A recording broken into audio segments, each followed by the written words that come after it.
दोस्तों पाकिस्तान में जश्न का माहौल है। आप कहोगे क्यों? भाई जश्न इसलिए कि उसकी लॉटरी लग गई है, और ऐसी लॉटरी लगी कि जिसकी कोई कल्पना भी नहीं कर सकता। भारत पाकिस्तान के बीच जो फौजी झड़पें हुई उसमें पाकिस्तान की लॉटरी लग गई। बीच युद्ध में अमेरिका की मदद से और हमारे विदेश मंत्रालय की नाकारापन से, विदेश मंत्री की नाकामी से रूस जैसे देश ने, जो भारत का स्वाभाविक दोस्त था, पाकिस्तान के साथ एक बहुत बड़ा व्यापारिक समझौता कर लिया। अभी झगड़ा खत्म हुआ और रूस पाकिस्तान के साथ खड़ा हो।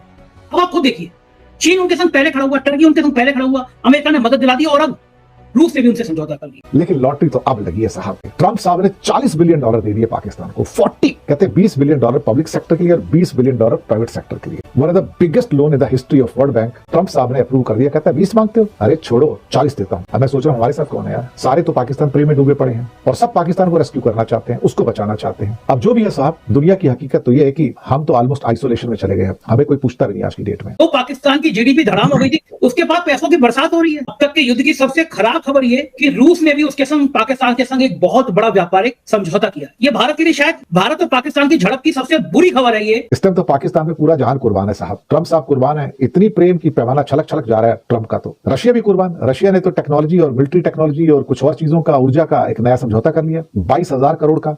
हाँ भाई पड़ोसियों, जिंदा हो या सर्फ खा लिया है, क्योंकि खबरें ऐसी आ रही हैं जो कि भारतीयों के बारे में कोई अच्छी नहीं। क्योंकि पाकिस्तान में इस वक्त दुनिया की बड़ी बड़ी ताकतें आगे बढ़कर खुद ही इन्वेस्ट करने का ऐलान कर रही हैं। हालांकि एक वक्त था पाकिस्तान उन्हें बावर करवाता था कि हमारे यहाँ इन्वेस्टमेंट के काफी मौके हैं, यहाँ पर आकर इन्वेस्ट करो, लेकिन वो नहीं आते थे। लेकिन अब जंग के बाद अचानक ऐसा क्या रुख बदला है कि भारत अकेला हो गया है, वो जो पाकिस्तान को अकेला करने के दर पे था। वहीं उसके दोस्त, जिसमें अमेरिका हो, रशिया हो या जो भी कोई मुल्क हो, वो सारे के सारे पाकिस्तान में इन्वेस्ट करने का ऐलान करते दिखाई दे रहे हैं। सबसे पहले अमेरिका ने पाकिस्तान की क्रिप्टो मार्केट में इन्वेस्ट करने का ऐलान किया। फिर रशिया की तरफ से कल एक खबर आई कि उसने तकरीबन $2.5 बिलियन इन्वेस्टमेंट का पाकिस्तान में ऐलान किया है। उस पर भारतीय तिलमिलाते रहे। 2 दिन पहले खबर आई थी, अजरबैजान ने प्राइम मिनिस्टर शहबाज शरीफ के साथ एग्रीमेंट किया है कि वो $2 अरब पाकिस्तान में इन्वेस्ट करेगा। और ये खबरें ऐसी हैं जिसने भारतीयों के होश उड़ा कर रखती हैं। खासकर रशिया के बारे में भारतीयों को ये उम्मीद नहीं थी कि उससे हम अरबों डॉलर्स के इक्विपमेंट्स खरीदते हैं। लेकिन एन उस वक्त पर जब जंग का माहौल है, हम जंग जीतने का दावा कर रहे हैं सो कॉल्ड, उस वक्त रशिया कैसे पाकिस्तान में इन्वेस्टमेंट कर सकता है और पाकिस्तान के साथ ताल्लुकात बेहतर कर सकता है। तो इस सारे मामले पर क्या कुछ चल रहा है, कैसे खुद भारतीय अपनी ही सरकार को लताड़ते दिखाई दे रहे हैं कि जिसे तुम अकेला अकेला कहते थे, हमें बताया गया था कि पाकिस्तान आइसोलेट हो चुका है, अब सारी दुनिया क्यों दौड़ी दौड़ी खुद पाकिस्तान की तरफ जा रही। वीडियो मुलाहिजा कीजिए, कमेंट सेक्शन में अपनी राय का इजहार जरूर कीजिएगा और जाते जाते चैनल को भी जरूर सब्सक्राइब कीजिएगा। दोस्तों पाकिस्तान में जश्न का माहौल है। आप कहोगे क्यों? भाई जश्न इसलिए कि उसकी लॉटरी लग गई है, और ऐसी लॉटरी लगी कि जिसकी कोई कल्पना भी नहीं कर सकता। कुछ महीनों से बातचीत चल रही थी कि पाकिस्तान ने $20 बिलियन का लोन मांगा था वर्ल्ड बैंक से, $20 बिलियन का, कि और वर्ल्ड बैंक एग्री भी हो गया था ऑलमोस्ट कि मैं $20 बिलियन दूंगा 10 साल के लिए। तो पाकिस्तान में जो वर्ल्ड बैंक होता है वो स्पेसिफिक प्रोजेक्ट्स के लिए लोन देता है, फैक्ट्रियों के लिए या बाकी जो प्रोजेक्ट होते हैं, एजुकेशन, हेल्थ, उसके लिए लोन देता है। अब कमाल की बात है, इस टाइम तो पाकिस्तान में पूरा जहान कुर्बान है साहब। ट्रंप साहब कुर्बान है। इतनी प्रेम की पैमाना छलक छलक जा रहा है ट्रंप का। तो रशिया भी कुर्बान। रशिया ने तो टेक्नोलॉजी और मिलिट्री टेक्नोलॉजी और कुछ और चीजों का, ऊर्जा का एक नया समझौता कर लिया 22,000 करोड़ का। ये स्थिति इस घटना से हुई है जिसका अभी आपने जिक्र किया कि रूस ने पाकिस्तान के साथ एक वाणिज्यिक समझौता किया। मैंने अवैध दुबे जी से कहा कि मुझे बहुत दिनों बाद विदेश मंत्री पे इतना गुस्सा आ रहा है। भारत पाकिस्तान के बीच जो फौजी झड़पें हुई, मैं उसको युद्ध नहीं कहूंगा, युद्ध भाजपा के नेता कह सकते हैं, वो सरकार भी उसको युद्ध नहीं कह रही। उसमें पाकिस्तान की लॉटरी लग गई। बीच युद्ध में अमेरिका की मदद से और हमारे विदेश मंत्रालय की नाकारापन से, विदेश मंत्री की नाकामी से रूस जैसे देश ने, जो भारत का स्वाभाविक दोस्त था, पाकिस्तान के साथ एक बहुत बड़ा व्यापारिक समझौता कर लिया। अभी झगड़ा खत्म हुआ और रूस पाकिस्तान के साथ खड़ा हो। अब आप खुद देखिए, चीन उनके संग पहले खड़ा हुआ, टर्की उनके संग पहले खड़ा हुआ, अमेरिका ने मदद दिला दी और अब रूस से भी उनसे समझौता कर लिया। पाकिस्तान के साथ चीन ने परसों $3.7 बिलियन का लोन दे दिया पाकिस्तान को। उससे लास्ट वीक में $1 बिलियन का लोन IMF से मिल गया। लेकिन लॉटरी तो अब लगी है साहब। $20 बिलियन मांगे थे, ट्रंप साहब ने $40 बिलियन दे दिए पाकिस्तान को। 40 कहते हैं $20 बिलियन पब्लिक सेक्टर के लिए और $20 बिलियन प्राइवेट सेक्टर के लिए। One of the biggest loan in the history of world bank Trump साहब ने अप्रूव कर दिया। कहता है 20 मांगते हो, अरे छोड़ो 40 देता हूँ, 40 देता हूँ। 20 मांगे थे, 40 दे दिए साहब। वर्ल्ड बैंक का मुखिया कौन? इंडियन बांगा साहब, सरदार जी। कुछ नहीं बोल पाए। साहब ट्रंप बोलेगा तो भाई साहब कौन वहां इनकार करेगा, और वही हुआ अल्टीमेट। मुझे लगता है कि तकरीबन पाकिस्तान की भैया लॉटरी निकल आई। अब $4 बिलियन उसको हर साल मिलेंगे, 10 साल तक वर्ल्ड बैंक से मिलेंगे, और 4 करके $40 बिलियन उसको मिलेंगे। तभी मैंने कहा ना कि बोनांजा, दुनिया का सबसे बड़ा बोनांजा। जब ट्रंप है कुर्बान तो भैया पाकिस्तान का तो बन गया जहान ना। और ट्रंप साहब तो इस टाइम क्या, उनका पैमाना प्रेम का छलक रहा है पाकिस्तान के प्रति, पूरे वेस्ट का पैमाना छलक रहा है। अब पुतिन का प्रेम भी पाकिस्तान के प्रति जाग गया, चाइना का प्रेम वैसे ही था। अब मैं सोच रहा हूँ हमारे साथ कौन है यार, सारे तो पाकिस्तान प्रेम में डूबे पड़े हैं और सब पाकिस्तान को रेस्क्यू करना चाहते हैं, उसको बचाना चाहते हैं। अब जो भी है साहब, दुनिया की हकीकत तो ये है कि हम तो ऑलमोस्ट आइसोलेशन में चले गए हैं, हमें कोई पूछता भी नहीं आज की डेट में। हम तो सिर्फ अब साइडलाइन में चले गए, पिक्चर में अब सिर्फ पाकिस्तान ही चल रहा है। $20 बिलियन का लोन मांगे और अगला कहे कि क्या मांगता है 20 यार, 40 देता हूं तेरे को, और दे दिया। ये होते हैं ट्रंप। और ट्रंप ने जो मेहरबानी की है, ट्रंप का जो प्रेम जो है वो तो पैमाना बन के छलक रहा है साहब। मुझे लगता है कि इससे बड़ी लॉटरी पाकिस्तान की कभी लगी नहीं लाइफ में जितनी अब लगी है। चलिए साहब, ये दिन भी देखने के थे कि हम आइसोलेटेड है, इंडिया में अपनी ढपली बजाए जा रहे हैं, कोई सुनने वाला है कोई नहीं, लेकिन सारी दुनिया ऐसा लगता है पाकिस्तान के साथ आकर खड़ी हो गई है, सपोर्ट कर रही है। चाइना भी सपोर्ट कर रहा है, IMF सपोर्ट कर रहा है, वर्ल्ड बैंक ने तो लॉटरी निकाल के दे दी, रशिया ने भी सपोर्ट कर दिया उसको, उसका भी एग्रीमेंट हो गया 22,000 करोड़ का। दुनिया के रुख बदल रहे हैं भाई, पाकिस्तान प्रेम सबके मनों में छलक रहा है। चलो ठीक है। और भारत के साथ कौन सा देश ऐसा है जो भारत के साथ खड़ा नजर आ रहा? बहुत खराब हालात पैदा कर दिए सरकार ने, हमारे सारे दोस्तों से, हमारे सारे पड़ोसी मुल्कों से रिश्ते खराब कर दिए। मैंने अभय दुबे जी से पूछा कि अगर यही हालात रहेंगे तो भारत की स्थिति दुनिया में कहां रुकेगी। उधर मैंने अभय दुबे जी से पूछा कि हो क्या रहा है देश में। आज मुझे सच में अपने विदेश मंत्री पर बहुत गुस्सा आ रहा है। मेरे ख्याल से मैंने जब से देखा है 15-20 सालों में इतना खराब सरकार का रवैया, इतना खराब विदेश मंत्री, इतना खराब विदेश मंत्रालय कभी नहीं रहा कि पूरे दुनिया में कोई देश हमारे साथ खड़ा ही नहीं हो रहा है। एक लंबे समय से मैंने देखा है कि रूस हमेशा भारत का सबसे बेहतर दोस्त था। जब अमेरिका ने 7वां बेड़ा भेजने की बात कही थी इंदिरा गांधी के लिए, तो रूस खड़ा हो गया था कि हम भी अपना बेड़ा भेज रहे हैं। लेकिन हमारे विदेश मंत्री जी के सुझाव पे हमारे विश्व गुरु जी गए और यूक्रेन में जेलेंस्की के गले वाले मिल लिए। स्वाभाविक है रूस नाराज होगा। और ये जो युद्ध तो नहीं है, इसको युद्ध तो नहीं कहना चाहिए, क्योंकि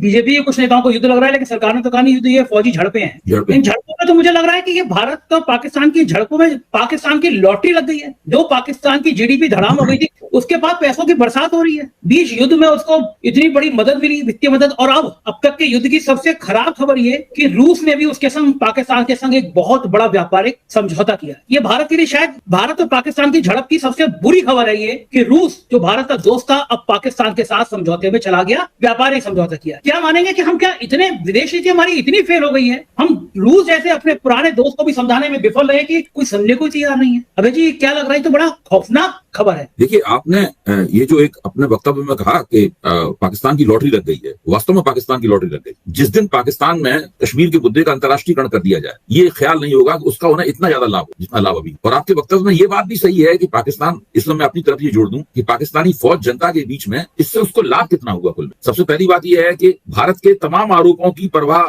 न करते हुए अंतर्राष्ट्रीय मुद्रा कोष ने पाकिस्तान को जबरदस्त किस्म की मदद दी, करीब $2.25 अरब की मदद अंतर्राष्ट्रीय मुद्रा कोष। उसके बाद में विदेश नीति के मंच पे आप देखिए, दक्षिण एशिया के जितने भी देश हैं और ग्लोबल मंच पर जितने भी महत्वपूर्ण देश हैं, उसमें से किसी भी देश ने देश के रूप में कह के निंदा नहीं की। बैसरण घाटी की घटना की निंदा की गई है, आप समझ रहे हैं ना। बैसरण घाटी में जो घटना हुई उसकी कोई तारीफ नहीं करेगा, उसकी सब लोगों ने निंदा की। ये गलत है और आतंकवाद नहीं होना चाहिए। भारत को आतंकवाद का मुकाबला करने का हक है। ये सब बातें कही गई, ये किसी ने नहीं कहा। स्थिति यह है कि जब भारत और पाकिस्तान के बीच में फौजी झड़प हो रही थी और फौजी झड़प के और ज्यादा भड़कने का अंदेशा था, उस वक्त न तो अमेरिका ने खुलकर पाकिस्तान की निंदा की और खुलकर भारत का समर्थन किया, चीन ने खुलकर पाकिस्तान का समर्थन किया और रूस ने भारत का समर्थन नहीं किया, भारत का विरोध नहीं किया, लेकिन उसने पाकिस्तान की निंदा भी नहीं की और खुलकर 1971 की शैली में भारत के साथ नहीं आया। और अब जिसे कहते हैं जले पर नमक छिड़कना, यह स्थिति इस घटना से हुई है जिसका अभी आपने जिक्र किया कि रूस ने पाकिस्तान के साथ एक वाणिज्यिक समझौता किया। ये वाणिज्यिक समझौता भी बड़ा विकट है। मुझे तो एक बिल्कुल नई जानकारी हुई कि जिस वक्त 1971 में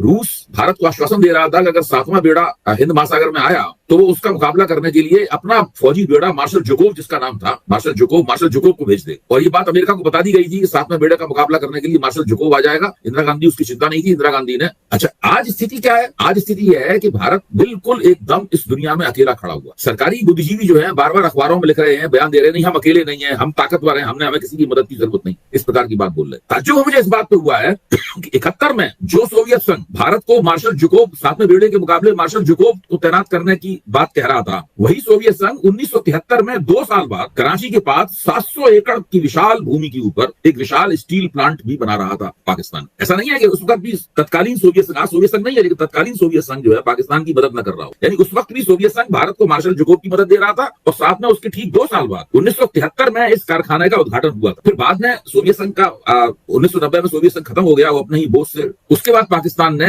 रूस के साथ में बातचीत करना शुरू किया कि भाई इस कारखाने को चालू करवाया जाए, क्योंकि करीब 300 अरब डॉलर प्रति वर्ष से ज्यादा लागत करके पाकिस्तान को बहुत सारा स्टील और स्टील का स्क्रैप आयात करना पड़ रहा था इस कारखाने के बंद हो जाने से। पाकिस्तान की किसी तरह पाकिस्तान में जो भी हो, जो उसके पीछे जो भी कारण रहा हो, पाकिस्तान ने रूस को पटा लिया। अब रूस की मदद से इस कारखाने का जीर्णोद्धार किया जाएगा, और रूस की जो एडवांस मशीनरी है, अत्याधुनिक मशीनरी है स्टील उत्पादन की, वो इस कारखाने में लगाई जाएगी। परिणाम क्या निकलेगा? परिणाम ये निकलेगा कि पाकिस्तान जितना स्टील आयात, जितना इस्पात आयात करता था, उससे 30% आयात उसे कम करना पड़ेगा, और उसको करीब 206 अरब डॉलर का उसका विदेशी मुद्रा का खर्चा बच जाएगा। बहुत होता है, बहुत होता है। आप सोचिए, एक तरफ तो रूस से इतनी बड़ी मदद मिली, दूसरी तरफ अमेरिका की मेहरबानी से अंतर्राष्ट्रीय मुद्रा कोष से वो तमाम मदद मिली, और फिर भारत जिन इस्लामिक देशों के ऊपर विश्वास करता था, सऊदी अरेबिया के ऊपर, तुर्की के ऊपर, उन लोगों ने पाकिस्तान का साथ देने का निर्णय लिया, और एक तरह से भारत को धोखा सा दे दिया उन्होंने। अजरबैजान ने, तुर्की ने और सऊदी अरब में इन लोगों ने भारत को धोखा सा दे दिया, और ये ठगे के ठगे रह गए। आज स्थिति यह है कि रूस काफी हद तक चीन के नजदीक चला गया, क्योंकि जब पुतिन ने यूक्रेन के ऊपर हमला किया तो चीन अकेला ऐसा देश था जिसने खुलकर पुतिन का साथ दिया।